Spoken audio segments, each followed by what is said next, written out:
नमस्कार साथियों, मेरा नाम प्रेम वर्मा है और अपने चैनल टॉकिंग टाइटन्स के लिए एक नया वीडियो लेकर हाजिर हूं दोस्तों।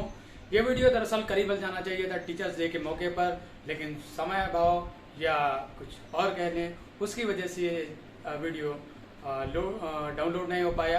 तो इस वीडियो को मैं आज शूट कर रहा हूँ और आज से मेरा ये आप लोगों के लिए वादा है कि प्रत्येक दिन एक वीडियो आप लोगों के लिए जरूर अपलोड किया जाएगा और वो वीडियो जीवन के जंग में आप लोगों को ज्यादा मजबूती के साथ अपने सफर पर आगे बढ़ाने के लिए होगा, जिससे आप लोगों की सकारात्मकता यानी कि पॉजिटिव आप हमेशा बने रहें और अपने जंग पर हमेशा चलते रहें। वैसे तो जीएस के माध्यम से आप सभी लोगों को इतनी सूचनाएं और इतने तथ्य विदाउट कॉन्सेप्ट के साथ बताता रहता हूं कि सब्जेक्ट तो आपके साथ क्लियर ही होते हैं, सब्जेक्ट तो आपके क्लियर ही हो जाते हैं।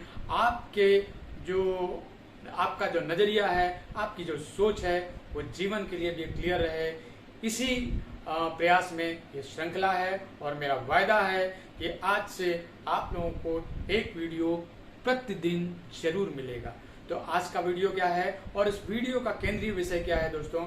इस वीडियो का केंद्रीय विषय ये होने वाला है कि जीवन में वे लोग जो हमेशा परिस्थितियों का रोना रोते हैं, ईश्वर पे संदेह करते हैं, अपने प्रकृति पर अपने को न देखते हुए सिर्फ हमेशा नेचर को ही ब्लेम करते हैं। जैसे हमेशा आप लोगों ने अपने आसपास कुछ लोगों को देखा होगा जो हमेशा रोना रोते रहते हैं कि मेरे साथ इतना बुरा क्यों होता है, या मुझे भगवान ने इतना गरीब क्यों बनाया है, मुझे ऊपर वाले ने इतना कमजोर क्यों बनाया है, मैं हमेशा बीमार क्यों रहता हूँ, मेरा परिवार ठीक नहीं है, मेरे बच्चे ठीक नहीं है, मेरी पत्नी मेरे हिसाब से नहीं चलती है, या पता नहीं क्यों दुनिया में सबसे ज्यादा मेरे हिसाब क्यों गलत होता है। ऐसी सोच जिन लोगों के साथ में है, कहीं ना कहीं दोस्तों जब इस सोच के साथ जीवन में ज्यादा दिनों तक लोग रहते हैं, यानी कि इस तरह के वातावरण को हमेशा अपने पास रखते हैं, तो कहीं ना कहीं वो निराशा से, कुंठा से भर जाते हैं दोस्तों। उसकी सिर्फ और सिर्फ एक वजह है, जैसा कि अपने यहाँ सनातन में बताया गया है कि जब हम समस्याओं का समाधान नहीं ढूंढ पाते हैं तो सीधे प्रकृति को ब्लेम करने लगते हैं, सीधे ईश्वर को ब्लेम करते हैं। लेकिन अगर हमें ज्ञान मिल जाए, हमारी अज्ञानता दूर हो जाए, तो हमारी सारी समस्याओं का समाधान हमारे पास में है, हमारी मुट्ठी में है, हम उसे पा सकते हैं। और जीवन में धैर्य अगर बनाए रहें, अगर सकारात्मक नजरिया रखें, तो अपनी हर समस्याओं से पार पा सकते हैं। एक ऐसा उदाहरण आपके सामने रखूंगा, आपसे साझा करूंगा, जिससे आपको लगेगा कि नहीं, अगर हम अपना नजरिया बदल लें तो हमारे नज़ारे बदल सकते हैं।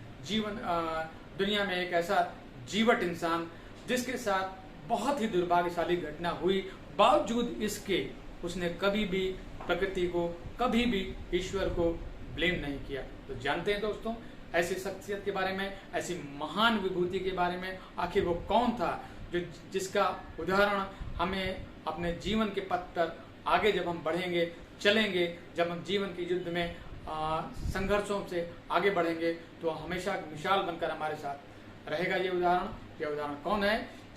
उदाहरण है दोस्तों अमेरिका के एक महान टेनिस खिलाड़ी आर्थर एश का। जी हाँ दोस्तों, आर्थर एश। क्या था आखिर उनके जीवन में ऐसा कि जिनसे हमको इतनी बड़ी शिक्षा मिल सकती है?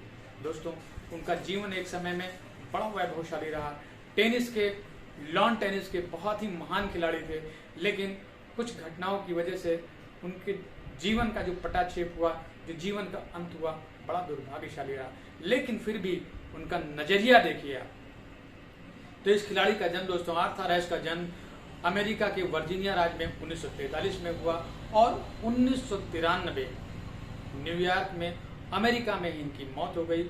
उससे पहले, चूंकि मैंने बताया कि बहुत ही महान टेनिस खिलाड़ी थे, और टेनिस की दुनिया में आप लोग जानते हैं ग्रैंड स्लैम जो साल भर में 4 प्रतियोगिताएं होती हैं, जिसमें आप लोगों से विभिन्न प्रतियोगी परीक्षाओं में जिसपे सवाल भी पूछे जाते हैं, इनकी सीक्वेंस भी पूछी जाती है और इन टाइटल्स को जीतने वाले खिलाड़ियों के बारे में भी पूछा जाता है। तो ये टाइटल्स कौन कौन से टेनिस की दुनिया में? अमेरिकन ओपन है, ऑस्ट्रेलियन ओपन है, फ्रेंच ओपन है और विंबलडन है। ये 4 दुनिया के 4 बड़े खिताब जो एक साल में खेले जाते हैं प्रत्येक साल। तो इन टाइटल्स में से उन्होंने 3 टाइटल्स को जीता था। आर्थर एश ने 1968 में यूएस ओपन उन्होंने जीता और 1970 में ऑस्ट्रेलियाई ओपन उन्होंने जीता। 1975 में उन्होंने विंबलडन भी जीता। दोस्तों, चौथा ओपन जो था फ्रेंच, उसमें भी उन्होंने 2 बार क्वालिफाई किया, लेकिन फाइनली उसको जीत नहीं पाए, यानी फाइनल को जीत नहीं पाए। 3 टाइटल उन्होंने टेनिस की दुनिया के जीते, लेकिन दुर्भाग्य से जब वो इस खेल से संन्यास लेते हैं तब 1988 में हार्ट की सर्जरी के दौरान उन्हें ब्लड चढ़ाया जाता है। उस समय इतनी ज़्यादा फैसिलिटीज़ मेडिकल साइंस में नहीं थी कि एक ब्लड जो चढ़ाया जाता है, जो डोनट ब्लड होता है, उसमें इतनी गहनता से जांच की जा सके, या उस समय डॉक्टरों से चूक हुई, मेडिकल साइंस से चूक हुई।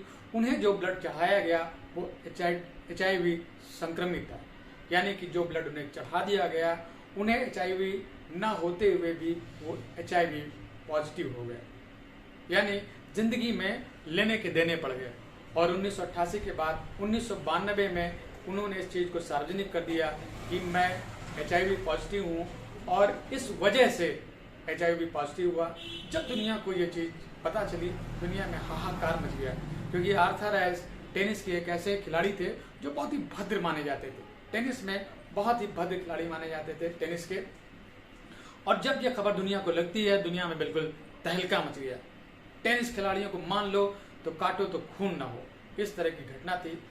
तो दुनिया भर से सहानुभूति के पत्र उनके पास आने लगे।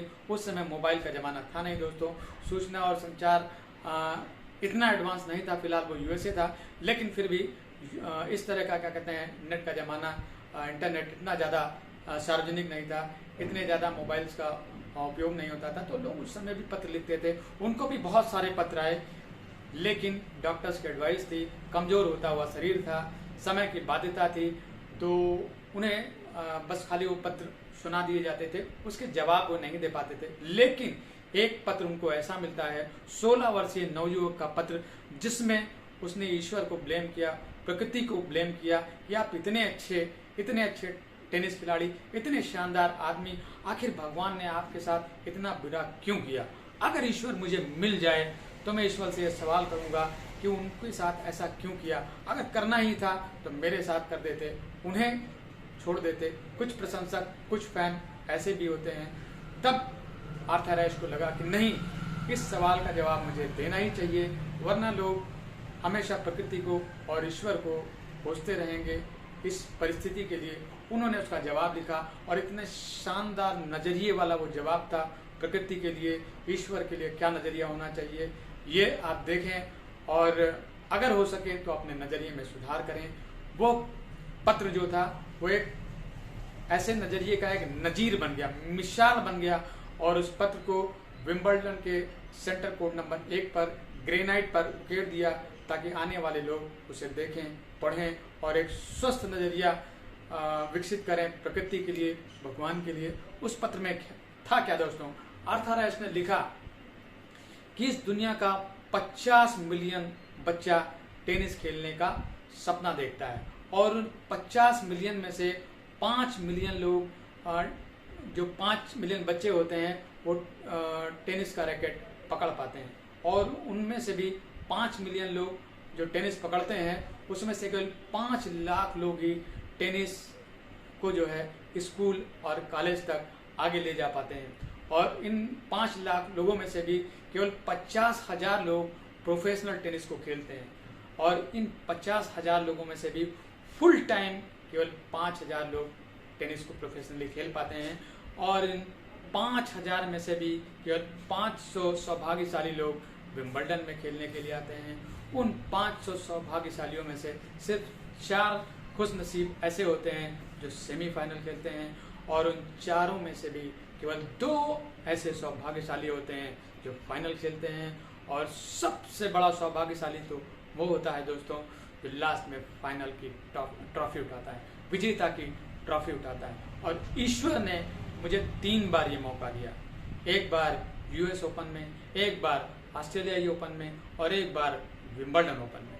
तब मैंने ईश्वर से नहीं कहा कि मेरे साथ ही ऐसा क्यों। तो आज जब ऐसा हुआ तो मैं ईश्वर से क्यों कहूं कि मेरे साथ ही ऐसा क्यों। दोस्तों, ये नजरिया एक ऐसा नजरिया है कि अगर आपके साथ भी अगर विकसित हो जाए, आप भी अगर विकसित कर लें, तो हमेशा प्रकृति को, हमेशा ईश्वर को कोसतेंगे नहीं, बल्कि परिस्थितियों के लिए, समस्याओं के लिए एक स्वस्थ नजरिया विकसित करेंगे, स्किल डेवलप करेंगे, अपनी पर्सनैलिटी को बढ़ाएंगे, समस्याओं के लिए समाधान ढूंढेंगे। और अगर आप धैर्य बनाए रखें और अगर आप पॉजिटिव रहें तो यकीन मानिए हर समस्या से आपको निजात मिल सकती है। और इस श्रृंखला के अंदर ऐसे ऐसे वीडियो आपके लिए लेकर आऊँगा कि आपका नजरिया ऐसा रहेगा कि हमेशा ऐसी परिस्थितियों में आप परिस्थितियों से दो चार जरूर होंगे, अपना हौसला भी बढ़ाएंगे, जीतेंगे भी, लेकिन कभी भी प्रकृति को और ईश्वर को ब्लेम नहीं करेंगे। क्योंकि दोस्तों, आप लोग जानते ही हैं कि जिस ईश्वर से हम ये उम्मीद करते हैं कि वो सब कुछ हमारे साथ अच्छा करेंगे, करते भी हैं, लेकिन इस ईश्वर को भी परिस्थितियों से, खराब परिस्थितियों से दो चार होना पड़ा। चाहे वो हमारे आइडियल राम हो, चाहे वो कृष्ण हो, चाहे वो ईशा हो, XYZ कोई भी महापुरुष, हर महापुरुष के जीवन में विपत्तियां भरी पड़ी हुई हैं। दोस्तों, अगर आप स्वस्थ नजरिए से देखें तो ईश्वर आपके जीवन में विपत्तियां तो सिर्फ इसीलिए पैदा करता है, इसीलिए विपत्तियां लाता है ताकि आप अपने अंदर वो स्किल्स डेवलप करें, आप अपनी पर्सनैलिटी ऐसी डेवलप करें ताकि उन परिस्थितियों से पार पाएं और आप भी महान बढ़ें, लोगों के लिए एक पथ प्रदर्शक के रूप में मिसाल पेश करें, ताकि लोग भी अपनी समस्याओं से जूझें और उनसे पार पा सकें। दोस्तों, तो इस श्रृंखला में आपके लिए इसी तरह के वीडियो आते रहेंगे। मेरे चैनल को लाइक करें, सब्सक्राइब करें, इस वीडियो को शेयर करें और कमेंट में बताएं कि आपको नया वीडियो किस सब्जेक्ट पे चाहिए। नमस्कार दोस्तों, जय हिंद, जय भारत।